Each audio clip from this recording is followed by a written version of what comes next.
اللہ اکبر، اللہ اکبر۔ کیا اللہ کے رسول کی طلب کو بھی ضائع کر دو گے؟ کیا ان کے سامنے اپنے آپ کو اس طرح رسوا کرو گے؟ کیا حضور پاک صلی اللہ علیہ وسلم اس عالم میں ایسی فکر کیے ہوئے ہیں اور ایسی نگرانی فرما رہے ہیں؟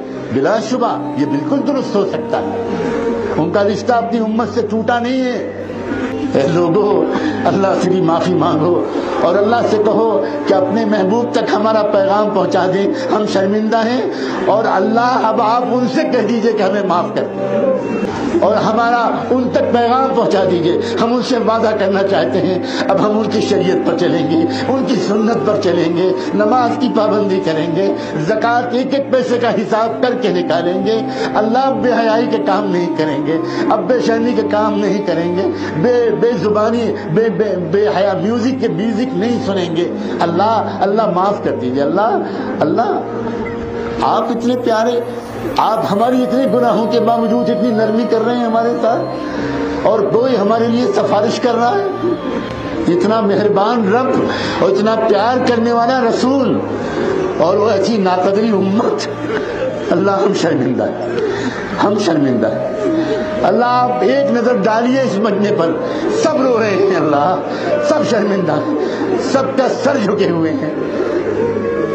اللہ معاف کرتے ہیں کہ بس اب زندگی بدل جائے، اب زندگی بدل جائے گی۔ اللہ بس اب زندگی بدل جائے گی۔ اب مسجدوں میں صرف بوڑھے فجر کی نماز میں نظر نہیں آئیں گے، اب مسجدیں نوجوانوں سے بھری ہوئی نظر آئیں گے۔ اب نوجوانوں طے کر لو کہ اپنے ماں باپ کا دل نہیں دکھاؤ۔ میں نوجوانوں تم سے کہتا ہوں، یہاں سے اٹھنے کے بعد پہلا کام کیا کرنا؟ اپنے بوڑھے ماں باپ کا پیر پکڑ کے معافی مانگ لینا۔ بہت دل دکھایا ہے، آج کل کا فیشن ہو گیا۔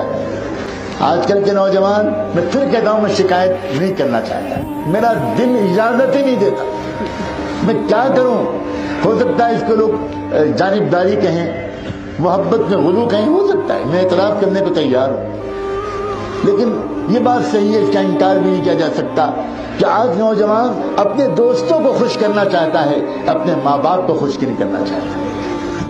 نہیں یار نوجوانوں، یہ بھی غلطی ہے، جب تم خود ماں باپ بنو گے تو تم کو پتہ چلے گا۔ اس لیے ایک کام یہ کرنا کہ اپنی ماں کے پیر پکڑ کے معافی مانگنا، اپنے باپ کے قدموں پر گر کے معافی مانگنا، معاف کر دیجیے امی ابو، معاف کر دیجیے۔ اور مبالغہ کیے بغیر میں تم سے کہتا ہوں، یہ جو میرے اس اسٹیج پر علماء بیٹھے ہیں، اور سب تو علماء یہاں موجود بھی نہیں ہیں، اے لوگوں ان علماء کی قدر کرو۔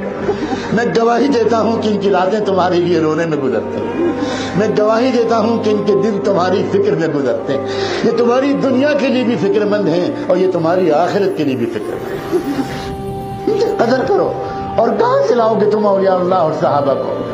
جو ہیں ان کی قدر کرو، دوستی کرو، قریب ہو، ان کے ہاتھ پیر بن جاؤ، ان کے دست و بازو بن جاؤ۔ اور میں کسی ایک دو عالم کی جوڑنے کے لیے نہیں آیا ہوں، میں پوری امت کو جوڑنے کے لیے آیا ہوں۔ سب میرے ہیں، سب میرے ہیں۔ تم کو جو عالم اچھا لگے، تم کو جو اللہ والا اچھا لگے، تم کو جو مفتی اچھا لگے، تم اس کی قدر کرو، اس کے ساتھ بیٹھ کر دین سیکھو۔ ایک ہو جاؤ اور نیک ہو جاؤ، ایک ہو جاؤ اور نیک ہو جاؤ، نیک ہو جاؤ اور ایک ہو جاؤ۔